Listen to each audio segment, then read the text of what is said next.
Hey, how's it going today? Holding up? Okay, good. So for a little over 3 years now, I've been working as a video producer, videographer, and editor. So I spend a lot of my time right back here working on projects. If I'm not doing that, often I'm out on a shoot. But how did all of this get started? How did I get into video? That's what I want to tell you about. You know, a lot of videographers, they started out making stop motion animations when they were really little, or doing skate videos, or just trying to get their hands on their dad's camera whenever they could get a chance. That wasn't me.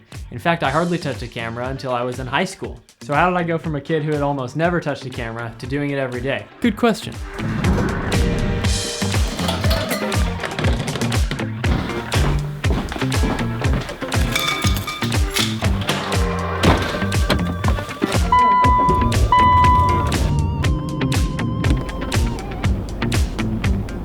When I was in 9th grade, we had this really cool history teacher named Mr. Preventure, and he gave us the option, instead of doing a book report, we could do a video project.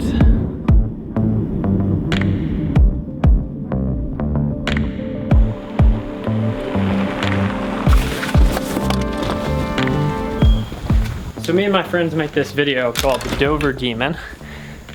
And it's like an urban legend kind of deal. Thank you for joining us for this special edition. We have some breaking news for you coming out of Dover, Massachusetts, where 3 young men have spotted the Dover Demon.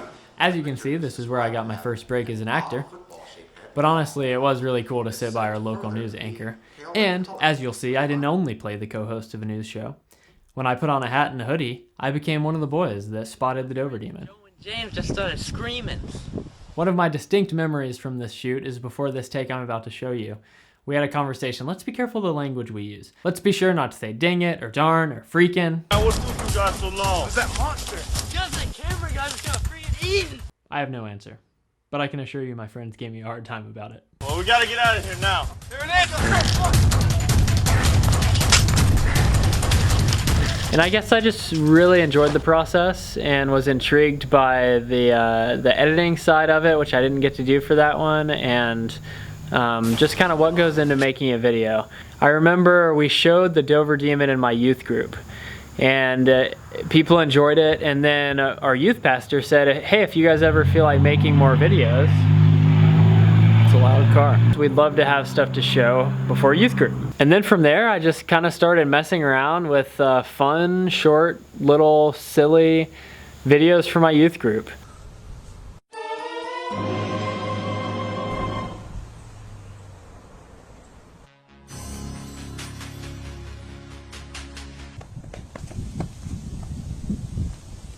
What can we do now? We are farmers, and we are from...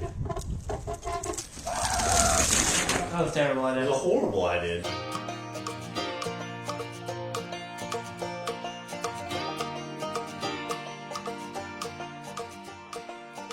Hey Paul, Yeah. this yogurt has a pink lid. Does that mean I won something? No, I think it's for breast cancer. Oh, I don't want breast cancer. Hey, I've been thinking about something really fun we should do. Wait, is this our hot smoking set of wheels? Yes, it is. That is what we will be taking. I like it.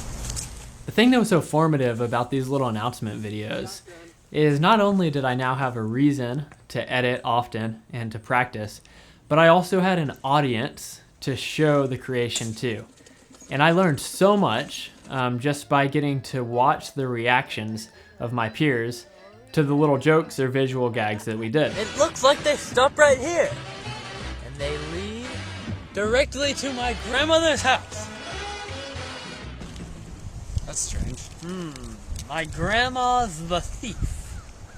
That doesn't really add up, does it? No, that makes no sense at all. I remember several times trying different jokes, and some of them landed and some of them didn't. With my youth group, I learned early on that they really reacted to physical comedy. Slapstick, camera tricks, physical humor. And so I kind of started to lean toward that. Hey, I'm here with Kyle Johnson, and we're talking about the youth conference. He's been to 3 in the past. And how excited are you for this next one? I'm so excited I could eat a hamster.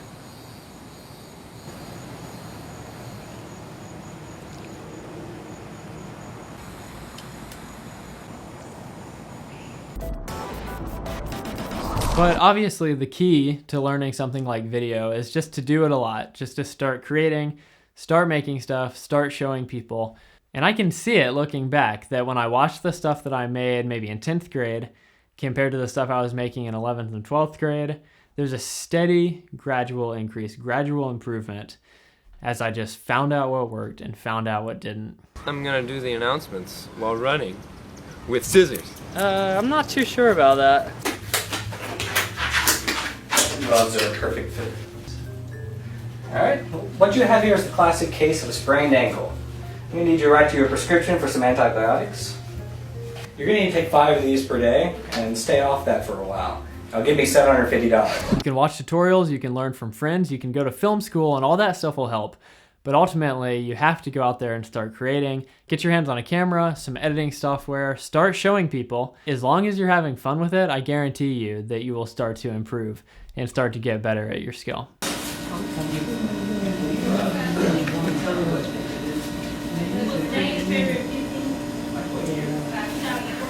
2014? Are you serious? It worked! It's 2014! Yes! That's awesome! So did those announcement videos all through high school and just started to enjoy it more and more. And really as I grew and as I got more into video, Asbury University, which is where my parents attended, so I was very aware of the institution. Asbury started to grow in their media program, in their film program, to the point where when I graduated high school, media communications was the largest major at Asbury. So at that point I really felt like God was calling me to study film, to turn it into something more than just a fun hobby, and somehow wanted to use it for His glory. And really it wasn't until after graduation that I started to see what that was going to look like. But I'm thankful for how He's used it so far. I'm thankful that I was fortunate enough to be given that chance with my youth group in high school.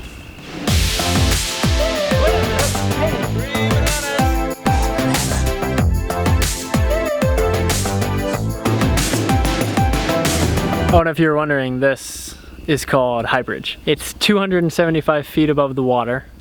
It opened in 1877, and when it did, it was actually the tallest rail bridge in North America. Yep, I know that because it's on this little sign. Anyway, there it is, High Bridge. It's hard to say where the name came from. You know, yeah.